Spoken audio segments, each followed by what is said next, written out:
सार research foundation के से द्वारा आयोजित इस कार्यक्रम में विशेषकर यहाँ पर अभी हमारे संजय जी यहाँ से चले गए हैं, सांसद जी, हमारे एस रवि चेयरमैन,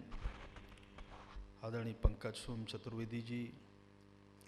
संजीव रंजन जी, नीरज गुप्ता जी और दीनदयाल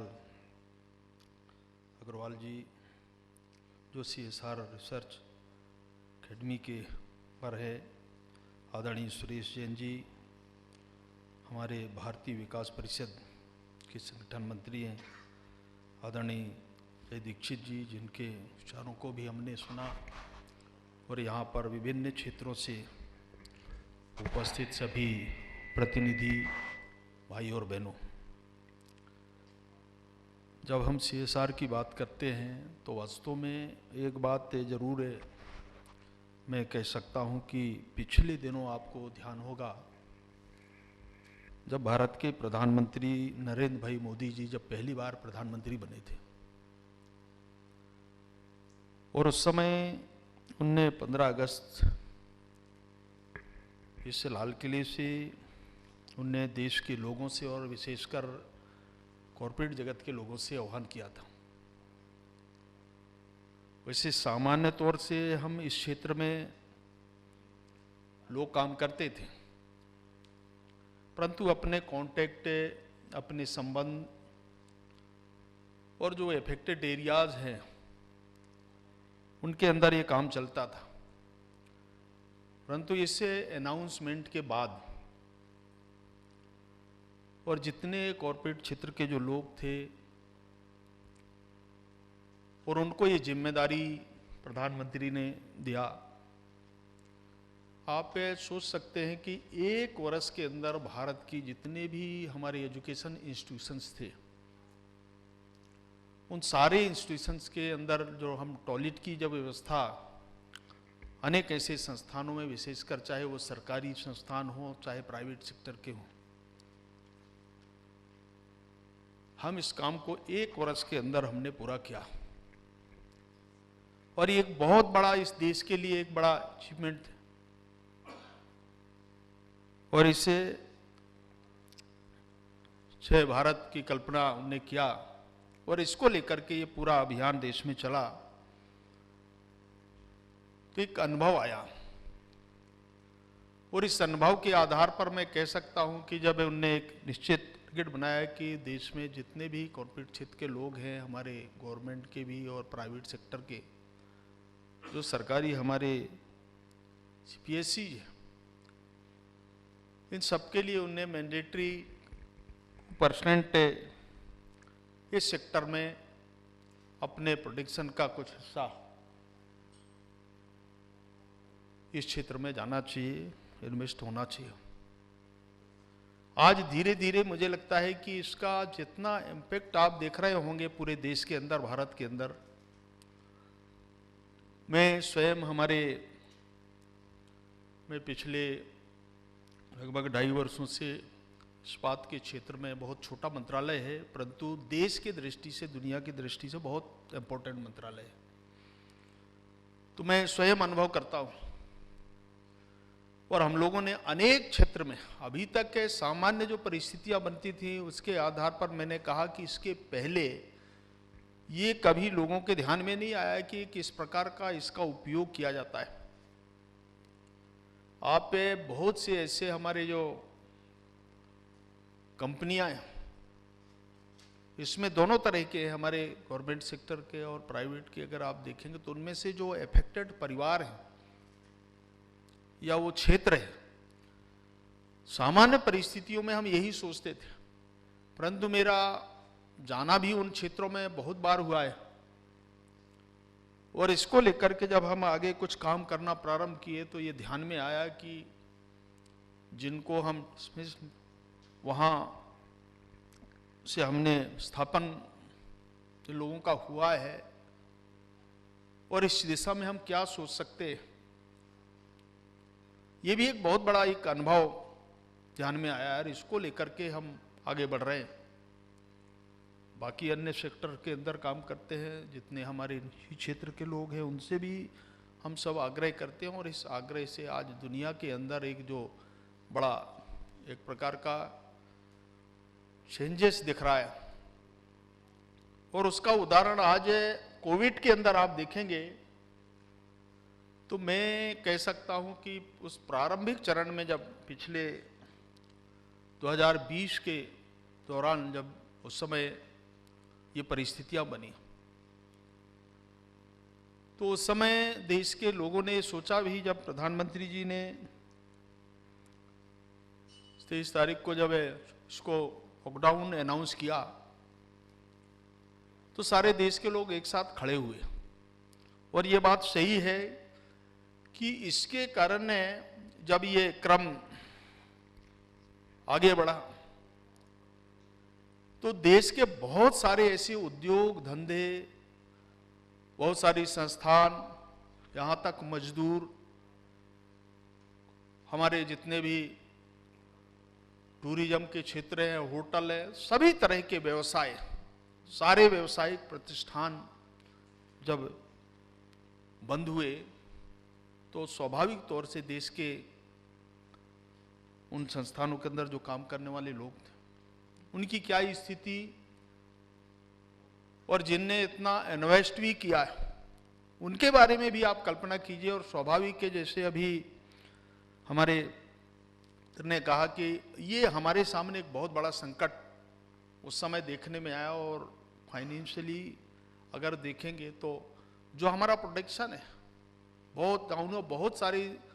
ऐसी यूनिट्स है जिनको बंद भी करना पड़ा, और बंद करने के साथ साथ उनको जब हम शुरू करने की स्थिति आई तो वो भी एक सीमित हमारे जो मैन पावर है उसके साथ। तो क्या परिस्थिति हुई होगी देश की आर्थिक दशा में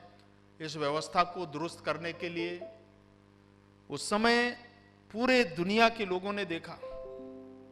तो ये जो संकट हमारे सामने आया, और शायद इसको उस समय हमने बहुत एक प्रकार का इससे कनेक्टिविटी से, और लोगों का ये जो हम सोशल डिस्टेंसिंग की बात करते हैं, मास्क का उपयोग हमने किया, सैनिटाइजर का, तो ये प्रथम वेव का एक अनुभव हमने देखा है उस समय की परिस्थिति। और परंतु देश के प्रधानमंत्री जी ने इन सब परिस्थितियों को ध्यान में रखते हुए उन कुछ इनिशिएटिव्स लिए। हमारे एमएसएमई सेक्टर को भी थोड़ा हमने बढ़ाने का प्रयास किया। अनेक जो लोग हैं हमारे माइग्रेंट जो लेबर्स थे उनके बारे में भी हमने विचार किया। जो गरीब लोग हैं उनके बारे में भी हमने सोचा कि उनको निःशुल्क सूखा अनाज देने के बारे में हमने बात की। अब आप कल्पना कर सकते हैं कि देश में 80 करोड़ लोगों को सूखा अनाज देना, आज ठीक है भारत के अंदर आज हमारे पास इतना अपार खाद्यान्न अर्जन हो रहा है, परंतु कितने समय तक इसके लिए हम क्या कर सकते हैं, ये हमारे सामने भी एक बहुत बड़ा चैलेंजेस है। तो ये अनुभव इसमें से निकल के आया, और जब आत्मनिर्भर भारत की कल्पना प्रधानमंत्री जी ने किया, उसमें कुछ अनाउंसमेंट्स किए, कुछ रिलीफ फंड की बात हमने किया, और हेल्थ सेक्टर में अभी जिसकी हमने चर्चा हमने किया उसमें प्रारंभिक दौर में इन कुछ चीज़ों को हमने उस समय, क्योंकि ये हमारा पहला एक्सपीरियंस आया है, देश के लोगों को भी, हमारे चाहे डॉक्टर्स हों, एक्सपर्ट्स हों, और इस सेक्टर में कभी इस प्रकार का कोई अनुभव शायद आया नहीं। मुझे बहुत लोगों ने कहा कि देश के 100 वर्षों तक जो भी व्यक्ति है उसको ये अनुभव नहीं आया कि इस प्रकार का कोई क्राइसिस, कोई इस प्रकार के हमारे सामने कभी, भारत के सामने, भारत के लोगों के सामने। ये एक बहुत बड़ा चैलेंजेस था हमारे लिए। दुनिया को तो हमने देखा ही, दुनिया के सामने ये संकट आया, और उसमें से ये जो हरने का एक प्रयास हुआ, बीच में थोड़ा इस हम ऐप के बाद ये बीच में थोड़ा एक गैप आया, तो थोड़ा फिर एक्टिविटीज को आगे बढ़ाए, काम धंधे हमारे जितने भी धंधे थे उनको भी हमने स्टार्ट किया। पर ये अभी 2021 में एक नया अनुभव आया, ये हमारे लिए और देश के लिए एक बड़ा चुनौती का काम आया था। आपको ध्यान होगा फरवरी मार्च से जब ये क्रम शुरू हुआ तो देश में इस प्रकार का एक अफरा-तफरी का जो माहौल बना। अभी हमारे हेल्थ के बारे में, हमने ऑक्सीजन के बारे में, ये मैं कह सकता हूं कि वास्तव में देश के जितने भी इस प्रकार के हमारे जो प्लांट हैं, हमने स्वयं अपने स्टील सेक्टर के प्लांटों से आज तक की स्थिति में लगभग हमने 1,10,000 के आसपास मेट्रिक टन हमने ऑक्सीजन हमने लो सप्लाई किया है, ये देश के सभी हिस्सों में।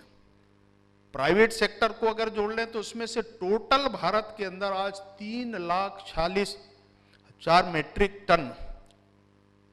जो हमारे पास प्रोडक्शन हुआ है और उसमें से जो हमने लोगों को दे पाए। परंतु आप अप्रैल और मई के क्राइसिस को आप देखेंगे, उस समय जो संकट है और उस संकट से उभारने के लिए इसके पहले तो मैं कह सकता हूं, मुझे बहुत प्रसन्नता भी है कि आप पहले ऐप के बीच में हमारी तैयारियों का जो समय बीच में जो समय मिला उसके अंदर अभी हमारे एक साथी ने कहा कि जज साहब ने कि देश के प्रधानमंत्री जी ने हमारे जो वैज्ञानिक, हमारे जो एक्सपर्ट्स हैं, डॉक्टर्स हैं, इनके परिश्रम के कारण भारत के प्रधानमंत्री उन के अंदर गए। वैक्सीनेशन और जितने बड़ी संख्या में हॉस्पिटल, चाहे बेड की व्यवस्था हो और चाहे वो ऑक्सीजन प्लांट की हो या हमारे ऑक्सीजन सिलेंडर्स की बात हो, जितने भी देश का कोई भी ऐसा संस्थान, छोटे से छोटे और बड़े से बड़े, सारे देश के उन संस्थानों का योगदान इस समय, परंतु जितनी हमारी जो कैपेसिटी है भारत के अंदर जो हेल्थ सेक्टर में, जितने बेड्स हैं, अगर उसको देखेंगे तो हमने जो इस क्राइसिस से लोगों को उभार पाए। ये जो संकट आया उस समय रेमडेसिविर इंजेक्शन, ऑक्सीजन और बेड, ये तीन प्रमुख मेजर समस्या हमारे सामने देखने को आई और इससे हमने कुछ जानने का, सीखने का और इसमें से जो अच्छा हम बेहतर कर पाए। और हम सरकार की तरफ से भी मैं कह सकता हूं कि सरकार ने इस हेल्थ सेक्टर में सारे देश के उन राज्यों को, इसमें थोड़े बहुत प्रयास भी हुए, थोड़े बहुत पॉलिटिक्स भी हुए, परंतु ये जो हमारी चेन की जब हम बात करते हैं उसमें से वास्तव में ये इस क्राइसिस से उभारना, ये बहुत बड़ा चैलेंजेस था। और मैं कह सकता हूं कि हमने नीचे लेवल पे भी देखा है और टॉप से टॉप लेवल पर भी हमने देखा, परंतु लोगों की जो मंशा है, बहुत दिल से लोगों ने भारत के नागरिकों की सेवा किया है। मैं इसमें ऐसे लोगों को भी मैं बहुत बधाई देता हूं कि वास्तव में ये जो CSR का जो उपयोग अगर हम समझ सकते हैं, आज इस सेक्टर में अनेक तरह की योजनाएं, हमारी योजनाएं बनती हैं, प्लानिंग है, उसके हम वर्किंग करते हैं, तो वास्तव में अनेक ऐसे सेक्टर हैं, परंतु खासतौर से कोविड के लिए जितना लोगों ने यहां तक खाने तक का इंतजाम, मैंने बहुत ऐसे उन परिवारों को भी देखा है, क्योंकि लंबे समय तक लोगों के पास इस प्रकार की उनकी भोजन की व्यवस्था भी नहीं। ऐसे देश में आज जो संख्या है, पर उसके साथ लोगों का जो योगदान रहा है, इसमें बहुत बड़ी, अगर लोगों का योगदान के बारे में हम कह सकते हैं तो मैं उसको भी देखा नजदीक से, परंतु धीरे धीरे सरकार ने इन सब चीजों पर नियंत्रण करने का प्रयास किया। इससे उभारने का जो प्रयास हुआ है, प्रधानमंत्री जी की एक प्रकार का इच्छा शक्ति, ये हमने अनुभव किया। और मैं कह सकता हूं, मैंने इतने सारे सेक्टर में मेरा जाना हुआ, मैं स्वयं कोविड इफेक्टेड था अप्रैल में, मैं 18 दिन रहा हॉस्पिटल में, एम्स में। इसके बाद भी लोगों के बीच में, जहां से निकलने के बाद, बाहर आने के बाद, मैं अपने क्षेत्र के अंदर जहां मैं जा सकता था, एक एक ब्लॉक के अंदर, किसी विलेज के अंदर, ऐसे हर क्षेत्र में मैं स्वयं अपने अनुभव किया। तो जाने के बाद मैंने नीचे स्तर पर देखा, लोग घर से नहीं निकलते थे। हमारी एक संख्या लिमिट थी, सरकार ने भी हमारे ये जो क्राइसिस मैनेजमेंट की बैठक होती थी उसकी एक लिमिट होती थी, उस पे जो लोग थे, जो हमारे गृह मंत्रालय के जो डायरेक्शंस, फिर राज्य सरकारों के, और ये सब परिस्थितियों को हमने देखने के बाद उस आधार पर क्या बेहतर कर सकते हैं, ये कोशिश से उस समय आप सब लोगों ने मिलकर के किया है। और इसी का ये परिणाम है कि आज अगर इसके बाद हम वैक्सीनेशन के बारे में बात करेंगे तो देश में आज की स्थिति में लगभग 52 करोड़ लोग जिनको वैक्सीनेट किया गया है। आज इतने बड़े देश में इस प्रकार की अगर दुनिया को अगर आप देखेंगे तो उनकी आबादी नहीं है जितना हमने वैक्सीनेट करवाया है। ये अपने आप में भारत की बहुत बड़ी उपलब्धि और प्रधानमंत्री जी की ये जो सोच है, मैं इससे कह सकता हूं कि वास्तव में उसमें कितने लोगों का, मैंने इसलिए कहा कि अलग अलग तरीके के हमारे जितने कॉर्पोरेट जगत से जुड़े हुए लोग हैं उनका प्रत्यक्ष अप्रत्यक्ष रूप से इस सेक्टर में जो सहयोग मिला है। अनेक ऐसे क्षेत्र हैं जहां उन्हें डायरेक्ट हेल्प किया अलग अलग क्षेत्रों में, परंतु पूरे आज चाहे दिल्ली के अंदर देखें, दिल्ली के बाहर है, महानगर और रूरल क्षेत्र के अंदर भी देखें, तो एक जैसी व्यवस्था आज पूरे ऐसे क्षेत्रों में जहां हम कह सकते हैं। और मैं कई राज्य सरकारों जो मेरे जैसे व्यक्तियों को लगभग भारत के करीब 18-19 ऐसे स्टेटों के वहां के उद्योग मंत्रियों से, चीफ मिनिस्टरों से, सेक्रेटरी से, ऐसे लगभग अनेक प्रकार के लोगों से जिनसे सीधा संबंध था, लोगों से सीधे 2-2, 3-3 बार बातचीत हुई, तो उनमें से अनुभव आया कि इस संकट से ऐसा कोई व्यक्ति नहीं मिला, कोई संस्थान का प्रमुख नहीं मिला जिनने ये कहा हो। सबने का यही कहा कि इसमें जो बेहतर हो सकता है हम सब मिलकर के इसके लिए प्रयास करें। ये एक सकारात्मक सोच के साथ लोगों ने आगे बढ़कर के इसमें हिस्सा लिया। और इसलिए मैं कह सकता हूं कि हमारे हर से रिसर्च फाउंडेशन के साथियों को भी कि आप लोगों का जो प्रयास है, इस प्रयास में जो देश के अन्य हिस्सों से जो लोगों का सहयोग हुआ है, इसको और हम कैसे बना सकते हैं, क्योंकि अभी थर्ड वेव की बात हुई, इसकी हमारी तैयारी जितना हम कर सकते हैं, इस अनुभव का फर्स्ट वेव को देखा, सेकंड को देखा, इसको देखते हुए हमने वेव की पूरी हमारी तैयारी है। हम चाहते हैं भगवान से भी कि इस प्रकार का संकट नहीं आए, परंतु हमारी तैयारी है सरकार की ओर से भी, हम सब हर स्तर के लिए अब तैयार हैं। और भारत के जो हमारे जो लोग हैं, विशेषज्ञ हैं, उनको भी मैं बधाई देता हूं कि उनके इस परिश्रम के कारण हम बहुत बड़ी संख्या में आज लोगों को हम सुरक्षित बचा पाए। वैसे अनेक ऐसे परिवार हैं जो हमारे बीच में नहीं है। क्या परिस्थिति उस समय बनी होगी आप लोगों ने देखा है, इसलिए कहने की जरूरत नहीं है, परंतु हम उसको देखा है, सुना है, अनुभव किया है। इसको देखते हुए हम चाहते हैं कि इस सब का योगदान जो कुछ भी है उसमें जितना हम कर सकते हैं और बेहतर भारत के बारे में, भारत के लोगों के बारे में जो हमारी सोच है, प्रधानमंत्री जी की जो इच्छा है, और हम लोग सरकार की तरफ से भी मैं कह सकता हूं कि जो जो चीजें हैं अभी खास तौर से हेल्थ सेक्टर में जो और भी बेहतर कर सकते हैं, हर अस्पताल जो जिला चिकित्सालय है, हमारी CPSC है, वहां तक हमने चाहे ऑक्सीजन प्लांट की व्यवस्था हो और चाहे वो आप जैसे लोगों का सहयोग, स्टेटर जैसे छोटे छोटे PSCs के अंदर भी, सब सेंटर्स के अंदर भी, चाहे सरकारी संस्थान हो और चाहे प्राइवेट हो, हमने सभी सेक्टर में जितने ऐसे अलग अलग क्षेत्रों के जो हमारे हेल्थ सेंटर्स थे, बड़े बड़े हमारे हॉस्पिटल्स थे, इन सब से हमने वहाँ आपस में कोऑर्डिनेशन करने के साथ साथ एक साथ इस महामारी से निपटने की पूरी तैयारी हमने किया है। और मैं विश्वास के साथ कह सकता हूँ कि इस लड़ाई में हम सफल होंगे, हम जीतेंगे। ये विश्वास के साथ एक बार पुनः मिशन के साथियों को मैं बहुत बहुत शुभकामनाएं देता हूँ, बधाई देता हूँ। धन्यवाद, नमस्कार।